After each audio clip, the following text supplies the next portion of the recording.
जगावर मोठं संकट येणार आहे का? एक मोठी सुनामी किंवा मोठा भूकंप होईल असं बोललं जातंय. याला कारण म्हणजे मागच्या काही दिवसात जगभरात घडलेल्या घटना. ओडिशाच्या किनाऱ्यावर 7 लाख पेक्षा जास्त आलेले कासव, केरळमध्ये समुद्राबाहेर आलेले हजारो मासे, ओरफिश म्हणजेच डूम्सडे आणि अँगलर फिश यासारख्या खोल समुद्रात राहणारे मासे पाण्यावर येणं एक धोक्याची घंटा समजली जाते. ओडिशामध्ये जे कासव बाहेर आले त्यांना ऑलिव्ह रेडली म्हणतात. हे सगळे मादी किंवा फिमेल टर्टल्स आहेत आणि हे दरवर्षी येतात. अंडी घालून आणि पिलांना जन्म देऊन ही सगळी ऑलिव्ह रेडली परत जातात आणि ही जिथे जन्माला येतात त्या ठिकाणी परत येतात. त्यामुळे हे सगळे टर्टल्स लाखोंच्या संख्येने इथे दरवर्षी येतात.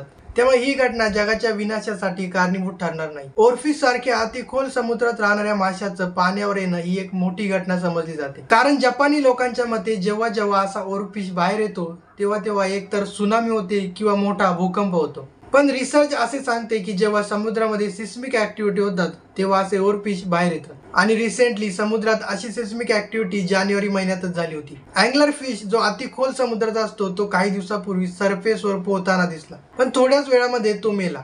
आणि या अँगलर फिशला जगातल्या घातक माशांपैकी एक समजलं जाते. पण हा मासा समुद्रामध्ये अति खोल जागेवर राहत असल्यामुळे याचा अभ्यास करणं तितकं शक्य नसतं. पण जर हा मासा पृष्ठभागाजवळ दिसला तर तो सहसा आजारी, जखमी, प्रवाहामुळे विचलित झालेला किंवा मग एखाद्या मोठ्या माशाने त्याचा पाठलाग केल्यामुळे चुकून पृष्ठभागाजवळ आलेला असतो.